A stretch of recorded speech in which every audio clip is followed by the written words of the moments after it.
Don't let anybody make you think that God chose America as his divine messianic force to be a sort of policeman of the whole world.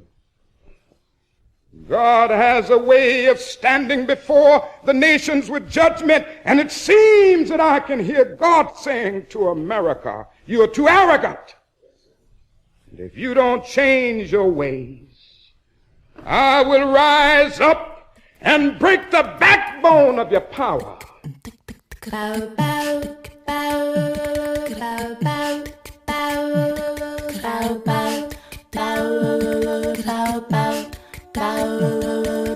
Hotep, which in the language of ancient Egypt means we come with justice in peace.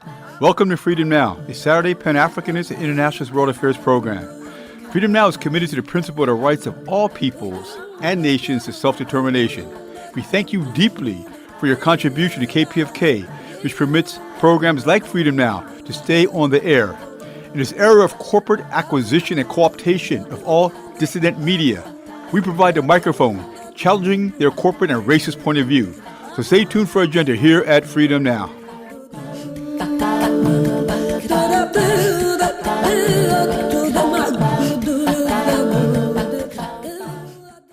Fellas, I'm ready to get up and do my thing. I want to get into it, man, you know.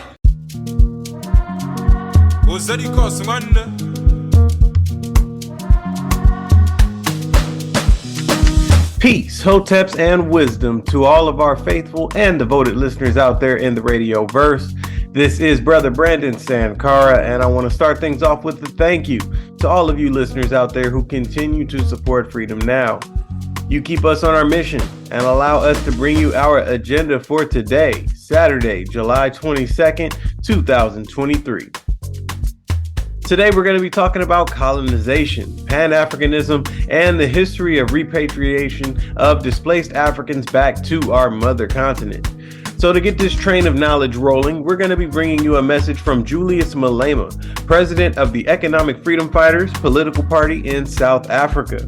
At the EFF's 10-year anniversary press conference, he's keeping the dream of a United States of Africa alive, so you don't want to miss his powerful words. After that, Dr. Gerald Horne will be in conversation with Giulia Bonacci, research fellow at the Institute of Research for Development in France and co-editor of the book Cuba and Africa, 1959 to 1994, Writing an Alternative Atlantic History. The impact of Cuba in the revolutionary framework of Africa throughout the 20th century is well documented and well storied. However, Ms. Bonacci is here with us today to highlight other social and cultural impacts of the Cuban influence on African society. So stay tuned and stay informed. Then, in the second half of our program, we'll be hearing from Professor Brandon Mills, Associate Professor of History at the University of Colorado at Denver and author of the book, The World Colonization Made, The Racial Geography of Early American Empire. This will be an insightful discussion about the history of repatriation of freed Africans in America back to the continent of Africa and its role in the projection of U.S. power in Africa. So stay tuned to learn some details about Liberia and other subjects that you may not have known. It's all right here on Freedom Now. We also have some great news coming to you in a message from the Coalition to Free Ruchell Magee, and I quote, "After 67 years of wrongful imprisonment, the Coalition to Free Ruchell Magee is proud and overjoyed to announce that Ruchell Magee has won release from the California Medical Facility. We send our profound gratitude to every organization and supporter who attended an event, took an action, wrote a letter to Ruchell, or did anything to uplift his struggle. We will continue to support Ruchell in his return and post updates. This release will allow him to spend the rest of his life outside of the prison walls with his loved ones. We in the coalition hope that this monumental victory will inspire increased commitment to the release of all of our political prisoners. We reaffirm our support for justice for all political prisoners across the U.S., and we will not give up the fight. For questions, please contact freerochellemcgee@gmail.com. Again, that's freerochellemcgee@gmail.com. Now I'm going to be on the ones and twos as we pour this knowledge, making sure your mental cup runneth over with revolutionary wisdom right here to quench your mental thirst on Freedom Now. KPFK 90.7 FM in Los Angeles and kpfk.org streaming live on the web. To make sure that we stay on a smooth ride with that cultural vibe you know and love, we'll be enjoying a musical bottom featuring Tenny, Kamasi Washington, Russell Gunn, Herbie Hancock, Herbie Mann, Art Blakey, and Michael Foreman. Now, people, get ready for this train of coming, taking you one step closer to mental liberation, and stay tuned for a message from Julius Malema in South Africa, followed by a conversation with Dr. Gerald Horne and Giulia Bonacci.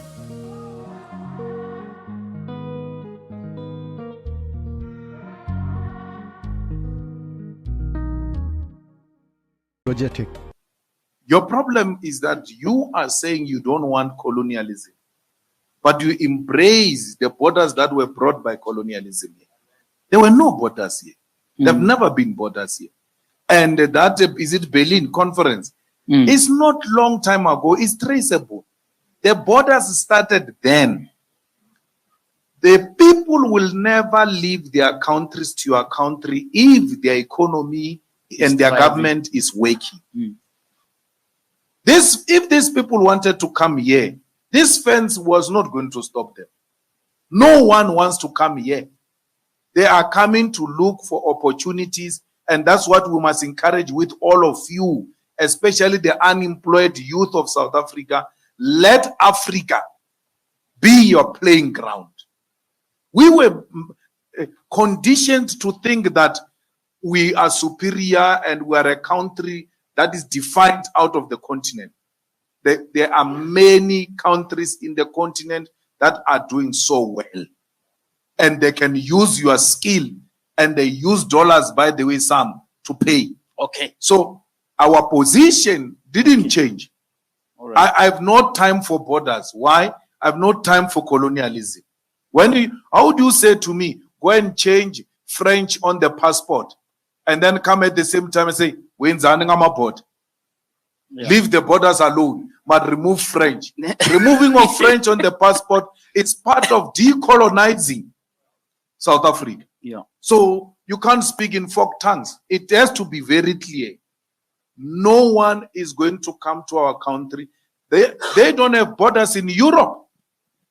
But when it comes to us, they say, no, you must have borders. Why? The division of of Africa is what makes them thrive. They thrive on the division of the African continent. Can you imagine the minerals of DRC combined with the minerals of South Africa and with a new currency based on the minerals? What we can do to the dollar if we become a United States of Africa with our minerals alone? We can collapse the dollar. We can collapse the strong pound that is based on gold, yet they don't have a gold mine. So why do you allow such things? So my position is informed by that. And someone says, no, we won't vote you if you say such things, we won't vote for you. He's asking me to lie so that he can go around saying politicians lie. When I tell the truth, I won't vote for you. I must lie so that they can vote for me. All right. There were no borders, and we must all of us unite in that call. Yeah. Free movements of persons, free movements of goods will make this country flourish. We will even produce our own products. One thing that you South Africans undermine yourself with is that you are the America of Africa. If you are to produce anything here, Africa will receive it with both hands. They will say, this one is from South Africa. You are known for quality, yet you still don't produce a car. Open the borders. Let the goods move. Let people move. Then produce a car that is South African and sell it to the billions of people who are out there waiting for products from South Africa. All right. We don't produce anything, yet we've got market.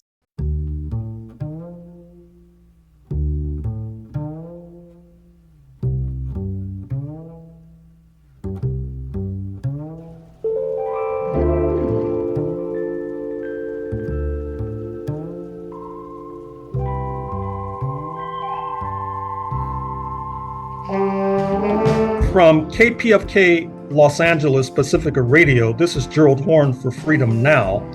And with me on the line is Giulia Bonacci, a research fellow at the Institute of Research for Development in France and co-editor of the book Cuba and Africa, 1959 to 1994, Writing an Alternative Atlantic History.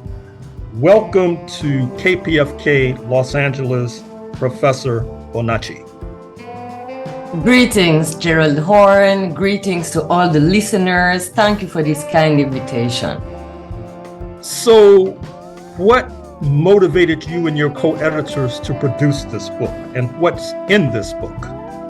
We are all researchers, historians, anthropologists, and others working in African societies and countries, and everywhere on the field, we meet traces of Cuba's presence, of Cuba's engagement, and the impetus came from trying to bring these traces together and to offer a perspective from African societies on Cuba's engagement in Africa. And we organized a conference at the University of Cape Town in 2016. And we were able to bring a number of colleagues from various African countries and as well from Cuba to contribute to this discussion. And out of this discussion, we've edited a book that was published by Wits University Press in 2020. Mm-hmm. And what are some of the contents of this book? We tried to change the way we usually look at Cuba's engagement in Africa. We wanted to step aside from the high history, that is the very important and interesting history still that unfolds in major international affairs, diplomatic relations. We wanted to focus on the small people, what Cuban historians call the history from below type of exercise. So that was one step aside that we adopted in our approach. The other one was really to try to embed ourselves in a perspective from African societies. We wanted to decenter what is usually and often written about in Cold War histories, mostly North-South relations, etc. We wanted to deepen the South-South relationship as seen from an African perspective. So these are the two major shifts that guided our collective work that produced this book. And the book is organized in four main parts.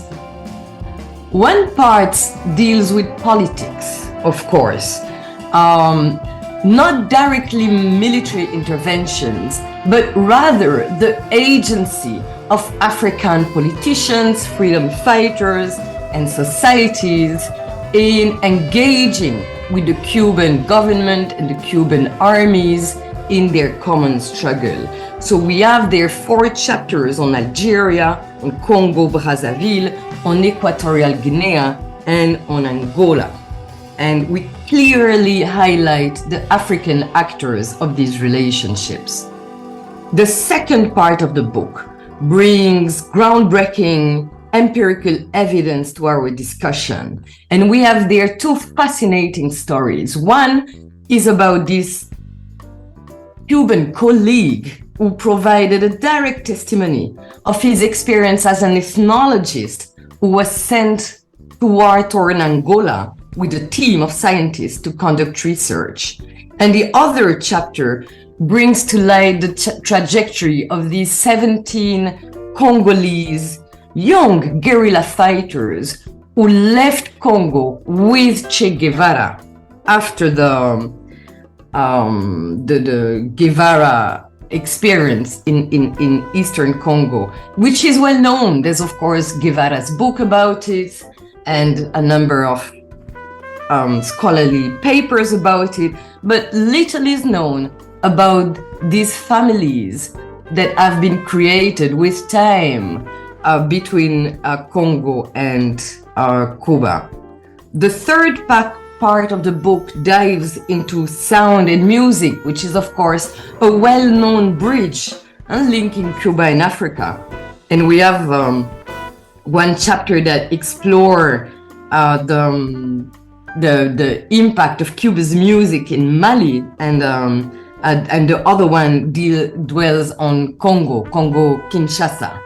And so it's really the life histories of the musicians and the transformations they prompted that are centered in this chapter. And the last and final part of the book offers two important contributions.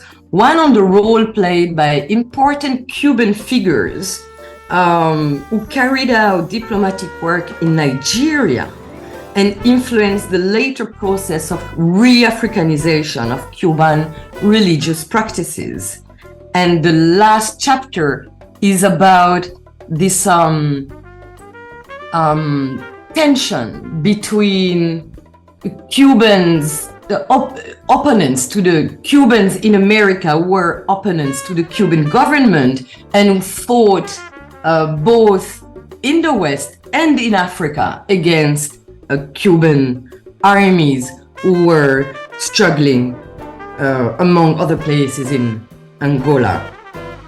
So really, the core of this book is about this relationship between Cuban and African people, and it centers solidarity as a lasting value that conveys both the ideal and the praxis of a joint struggle for a shared humanity against colonialism, racism, and all forms of oppression.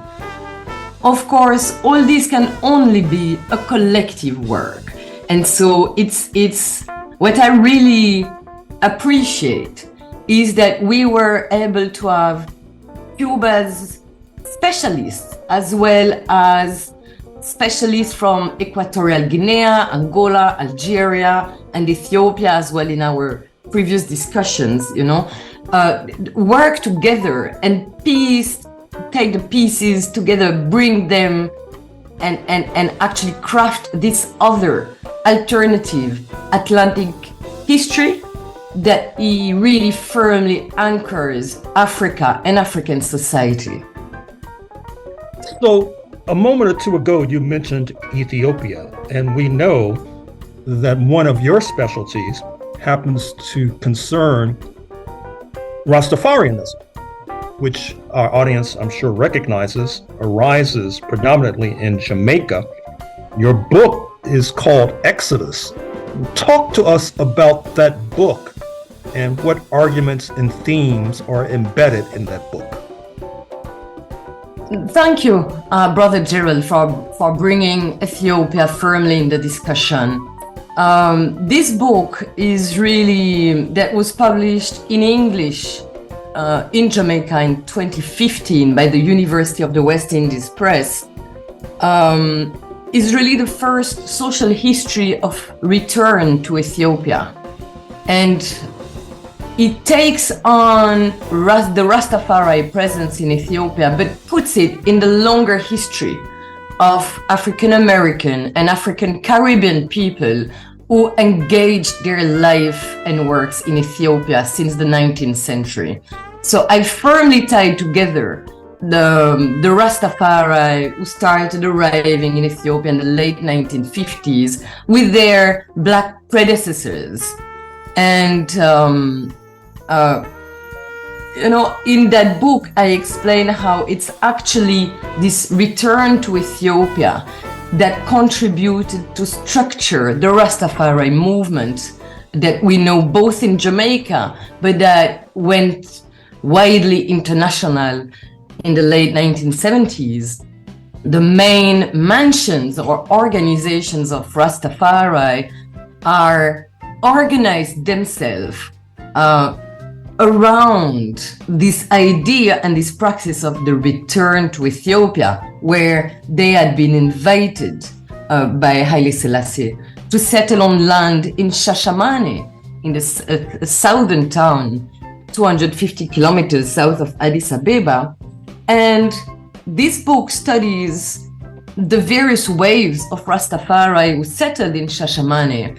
And I bring life histories of these people, the amazing experience of, leaving Kingston, Jamaica, or Trinidad, going through New York or Miami or Germany for some of them, England, of course, until they reach Shashamane in Ethiopia.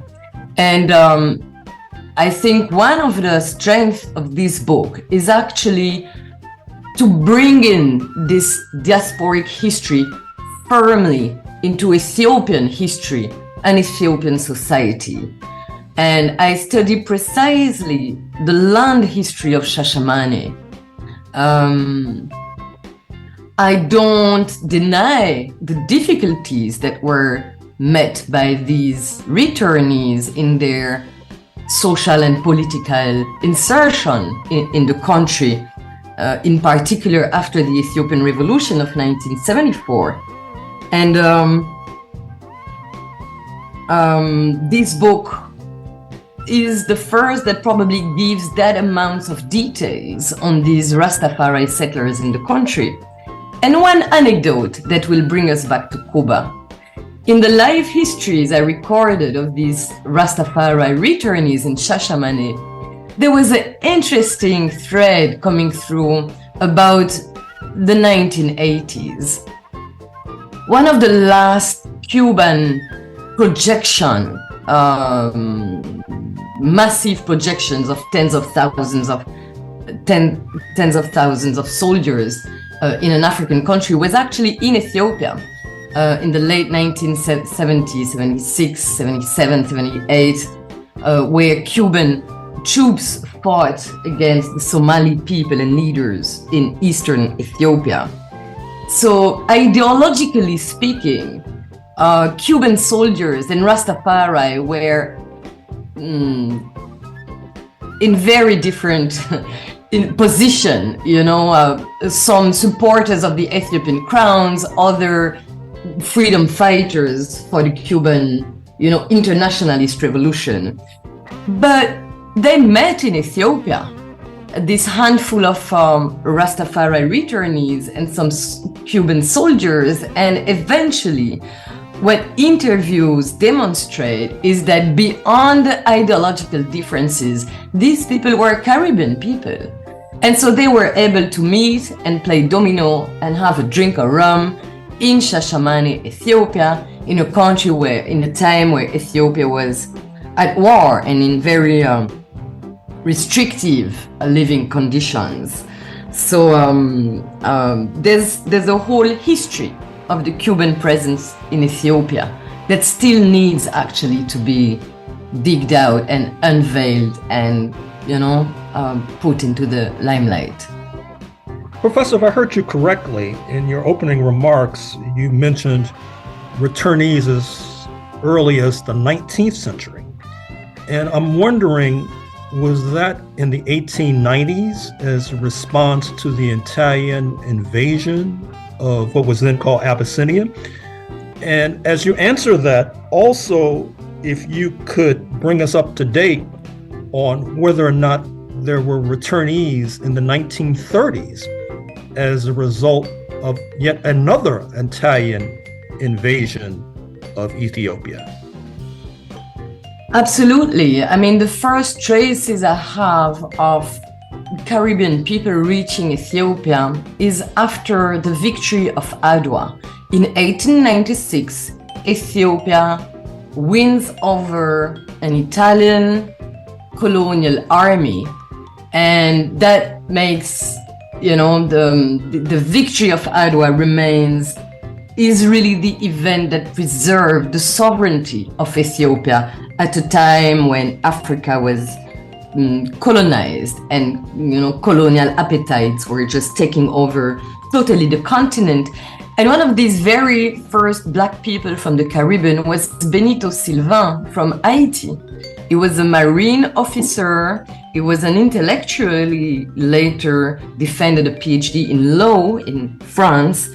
And he arrived in Ethiopia in 1897 with a letter from President General Noralixi that he presented to Emperor Menelik. And it was actually, Benito Sylvain traveled 4 times to Ethiopia. Traveling was no easy thing then, it really took time and effort. And it was actually Benito Sylvain who represented both Haiti, so the first Black Republic, and Ethiopia, the Black Empire of Africa, at the first Pan-African Conference in 1900 that was held in London. So yes, you have early amazing figures such as Benito Sylvain, who remain little known up to today. In the 1930s, the situation was quite different. You actually had a small but lively African American and Black community living in Ethiopia before the second Italian-Ethiopian War that was launched in 1935. And there is a paper that I suspect it was Joel Rogers.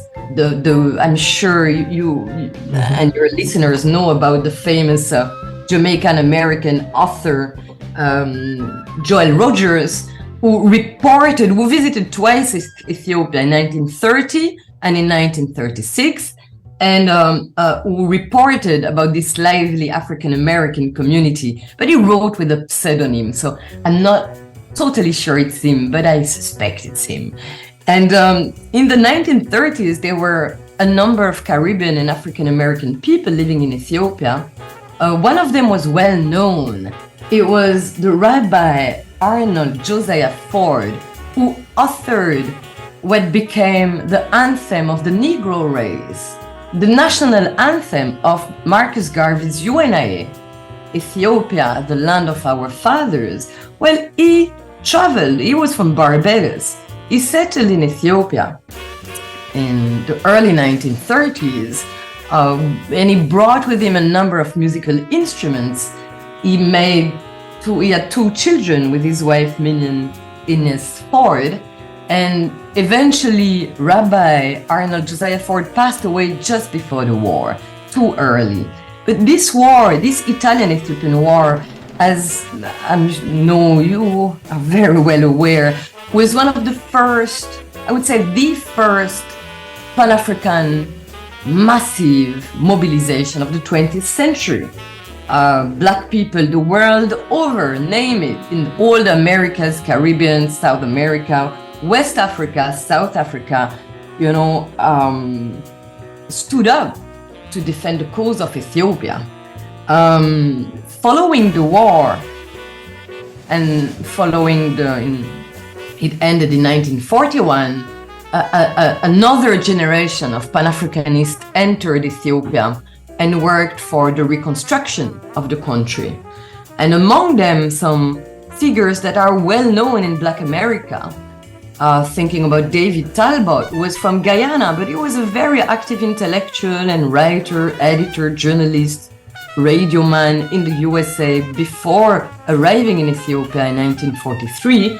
There was as well William Steen, maybe a less known figure. Both were editors of the Ethiopian Herald, the first English language newspaper in Ethiopia. So there's, a few years after them arrived from Montserrat in the Caribbean, Ellen and James Piper, who were the first, they were Black Jews as well, and they were the first settlers on what became known as the Shashamane land grant that Rastafari invested totally in the late 50s and early 1960s. So yes, it's an amazing history. Well, I'm afraid we're going to have to leave it there, Professor. You've been talking most recently about your book, Exodus, but of course, we began by talking about the book you co-edited entitled Cuba and Africa, 1959 to 1994, Writing an Alternative Atlantic History. Thank you for joining us on KPFK Freedom Now Pacifica Radio. Thank you, Brother Gerald.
Welcome back here to Freedom Now.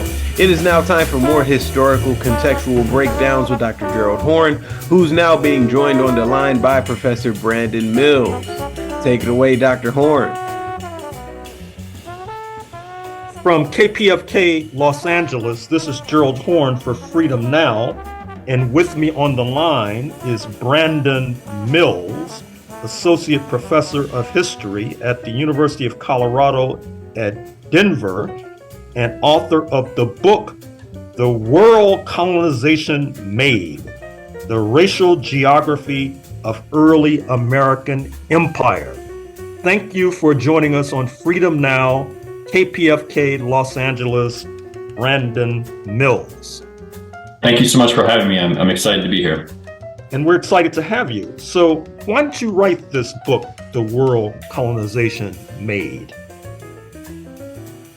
Well, I went into graduate school when I first started kind of getting interested in this topic, looking at Black support for political solidarity and or migration to Africa in the late 19th and early 20th century.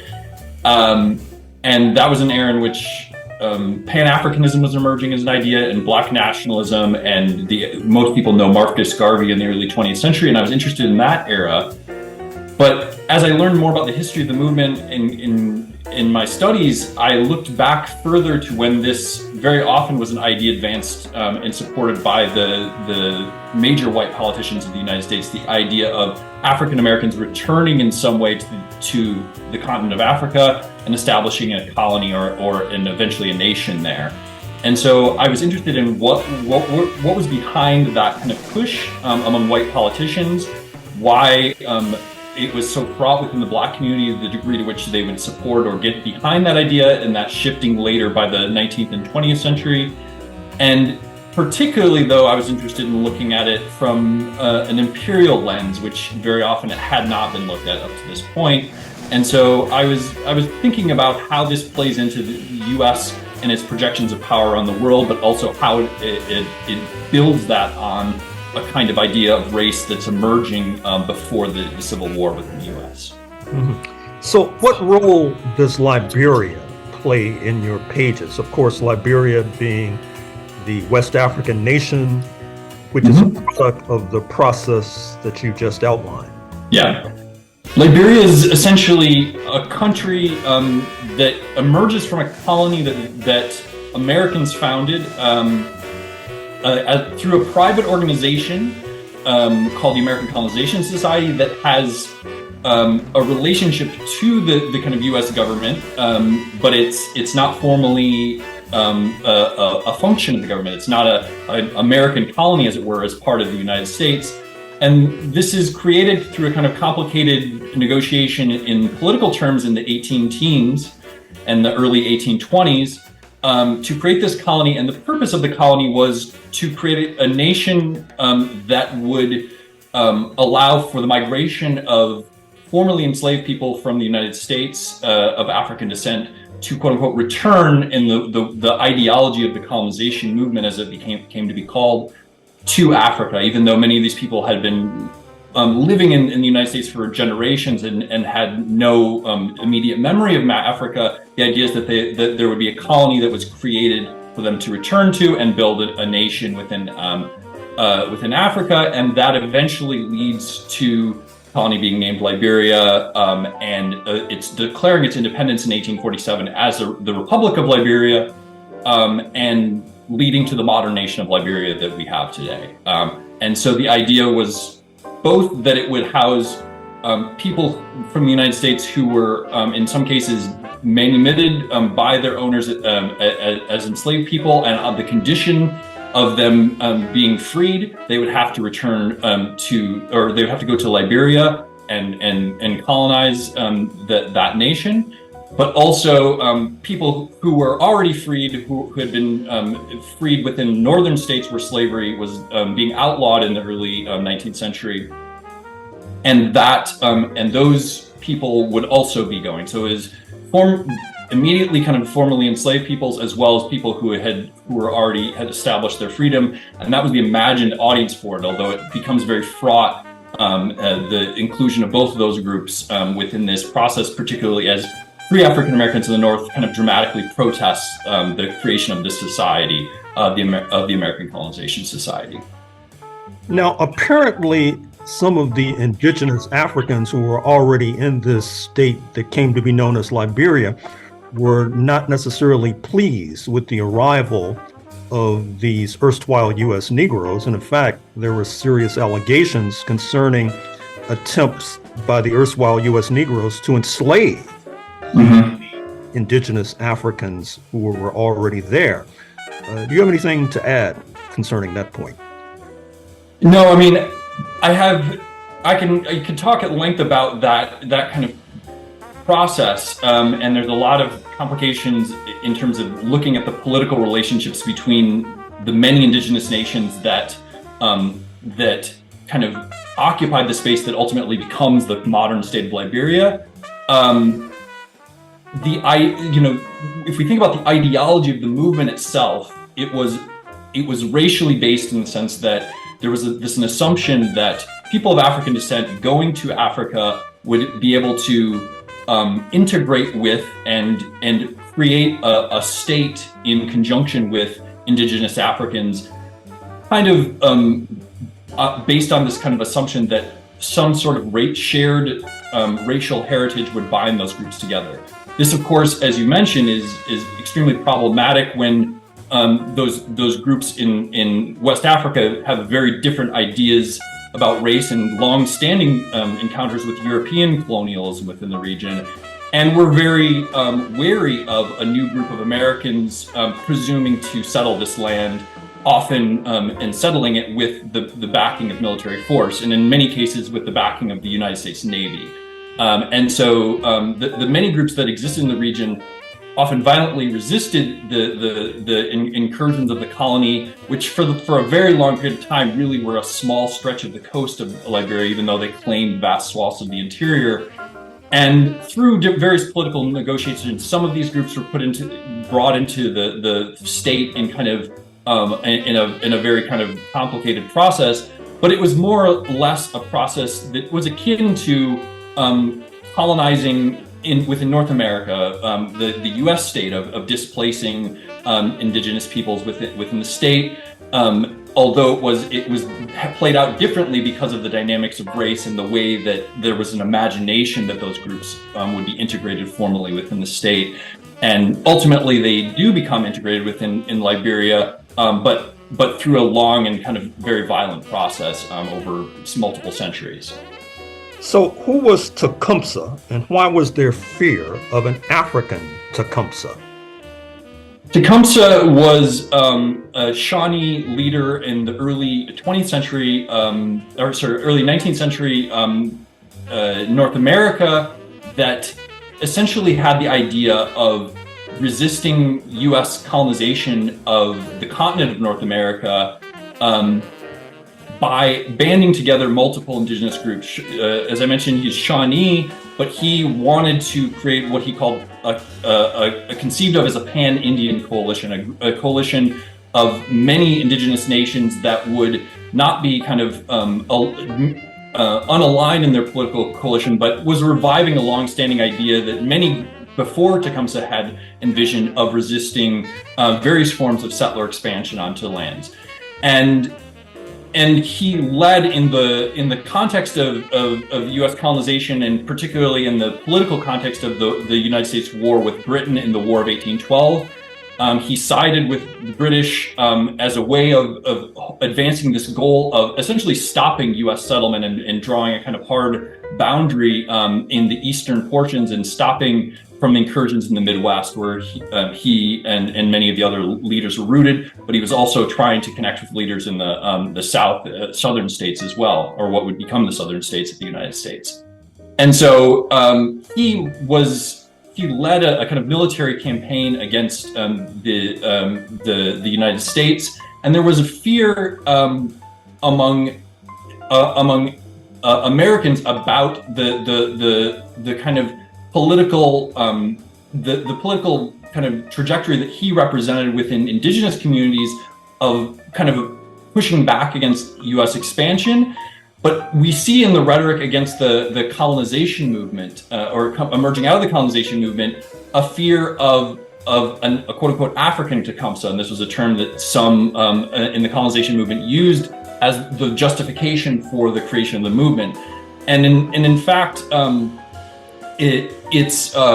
is a melding of this idea of Tecumseh in some of the rhetoric with the idea of Toussaint Louverture, who was of course, well-known leader of the Haitian Revolution and established Haiti as an independent Black republic in the early 1800s.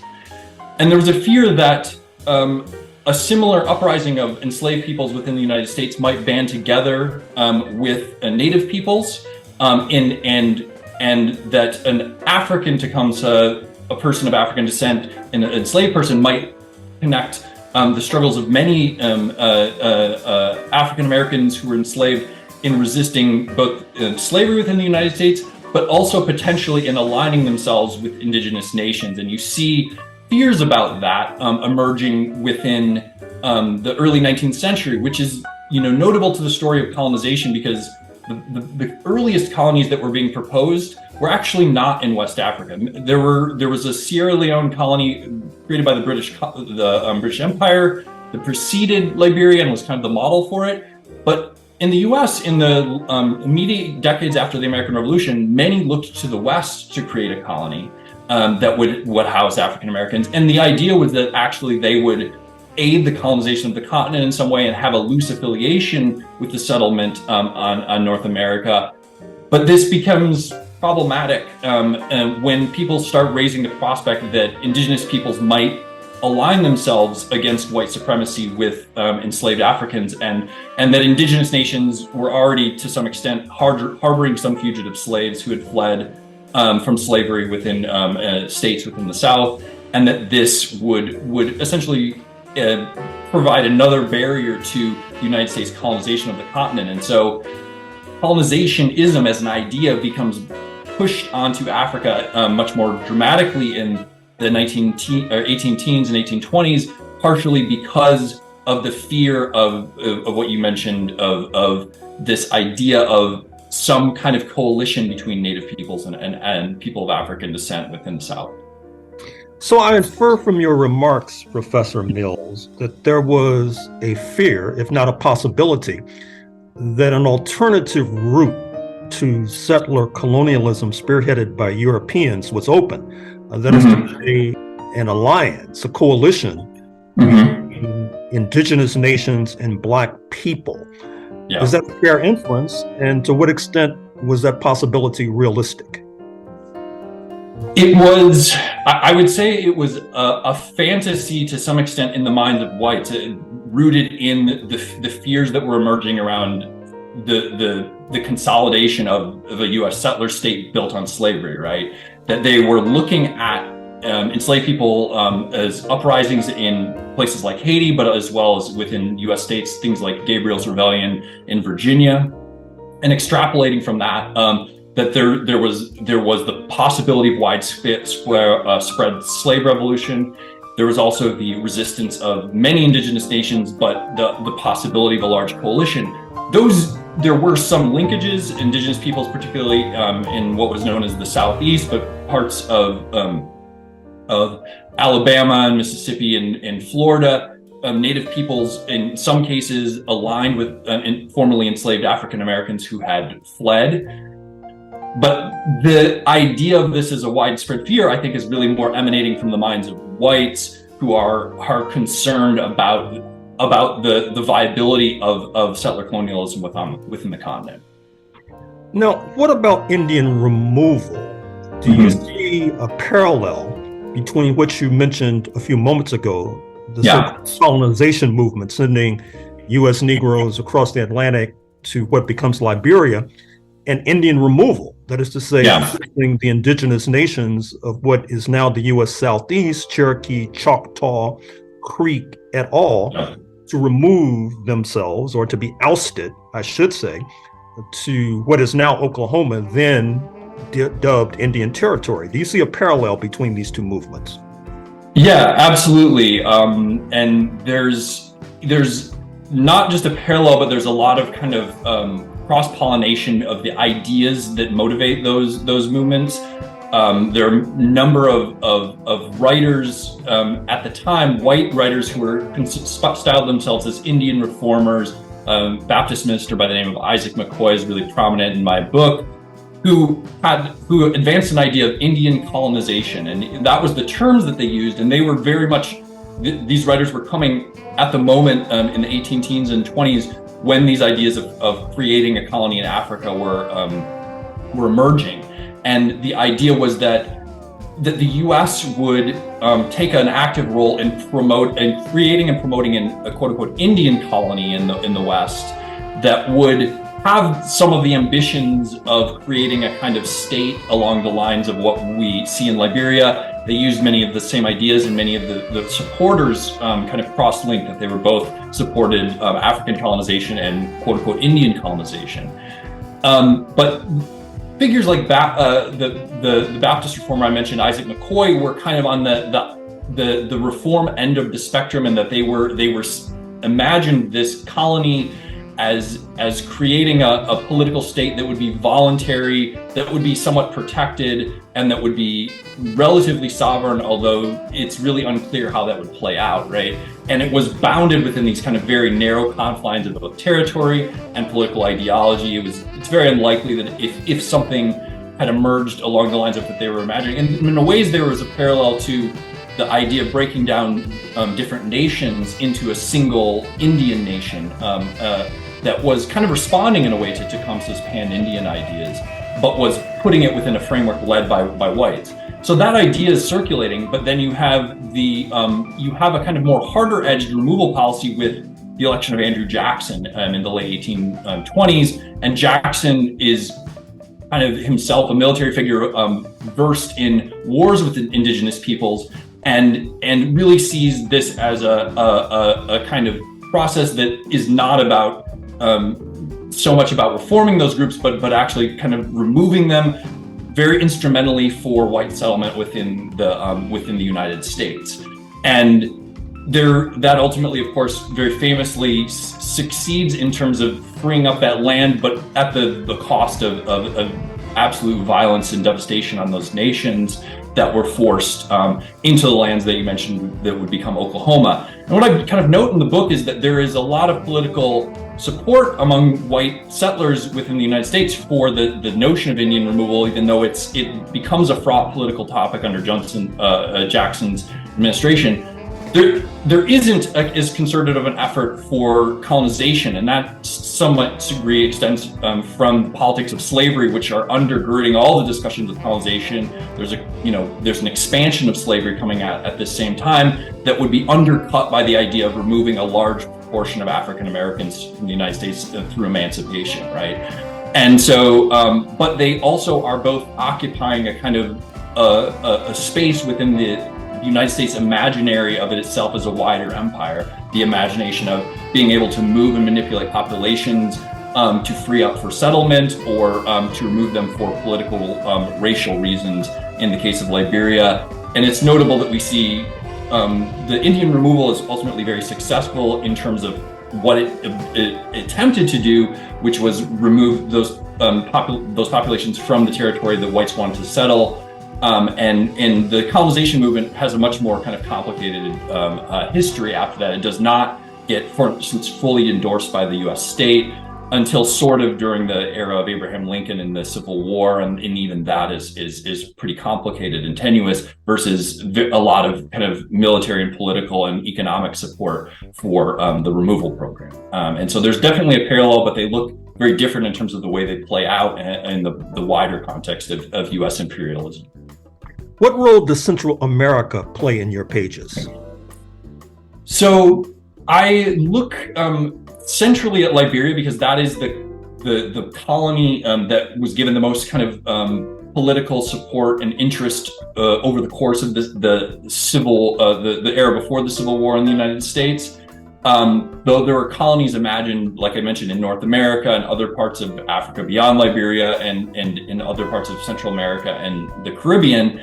And even though there were some scattered colonies imagined in Central America and in the Caribbean before the era of the 1850s and the lead up to the US Civil War, it's really in that decade that we see a dramatic amount of attention focused on that as a potential site for similar colonies of African Americans to the attention that had previously been given to Liberia for the last several decades. And I argue in the book that Liberia, had an important kind of role in galvanizing this kind of idea within the white public of the United States, but that ultimately Liberia, from the perspective of white politicians, was not seen as strategically important in a kind of geopolitical sense or in an economic sense. And so there were limitations to the amount of resources and support that some were willing to give to that. And so it's really in the context of the increasing crises over slavery within the 1850s, and then ultimately within the context of the Civil War and after the election of Abraham Lincoln, the politicians really began to look very seriously at creating colonies within Central and South America. And it was based on very similar ideas, the idea of creating potentially black states within those regions that would house migrant African Americans from the United States, and that it would be tied to some sort of program of gradual emancipation of African Americans. But here it had the added factor of serving a geopolitical and economic function for the United States, who was concerned about the British Empire competing in the region, for instance, as it had a lot of trade and economic linkages within the region, and they were concerned about that encroachment, the largest empire in the world essentially at the time, and then also the independence of the kind of newly created republics throughout Central and South America. And there was an idea that the United States could gain a foothold by essentially creating colonies that were housed with African Americans, and where African Americans would be, in some kind of way nominally tied to the United States, although it's very kind of vague in terms of the conception of this colony and its political relationship to the United States. Sometimes they were imagined as being independent states. Sometimes they were going to be a segment of already existing Republican states that were in that region. But the idea was that this would be a kind of foothold to U.S. Economic interest in that, and particularly in interoceanic transit. They were interested in, as we know, canals and railroad building to try to get between the Pacific and Atlantic Ocean.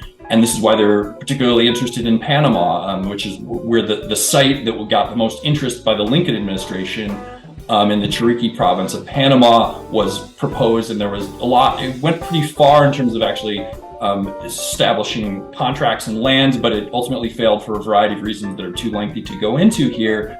But it's interesting to look at that because that's where the colonization movement goes before the emancipations that happened during the war kind of changed the trajectory of it. And colonizationism persists to some extent as an idea after that.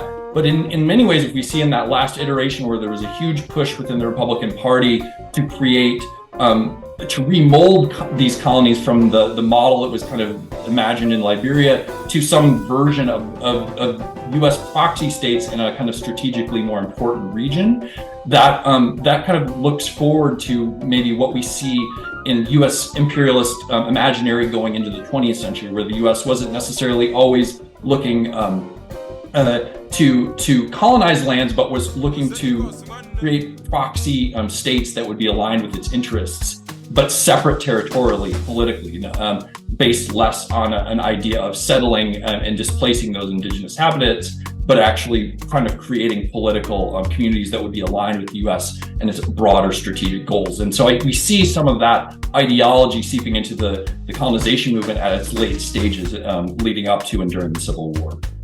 And of course, that leads us to Puerto Rico, Cuba, Philippines, et al. Yeah. I'm afraid we're going to have to leave it there. Professor Mills, Associate Professor of History at the University of Colorado at Denver, author of the book, The World Colonization Made, The Racial Geography of Early American Empire. Thank you for joining us on Freedom Now, KPFK Pacifica, Professor Mills.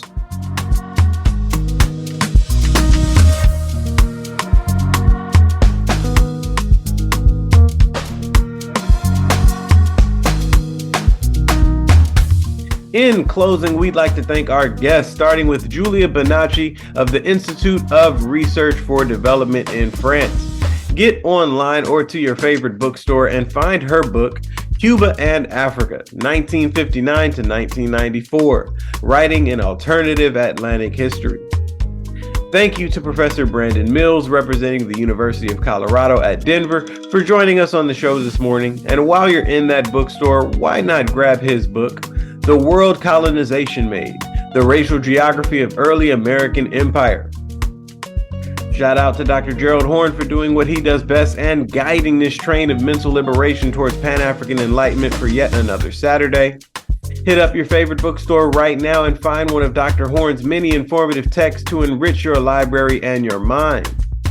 Word to producer Sister Tej. Much love to our spiritual backbone, Baba Dida and Kamathi.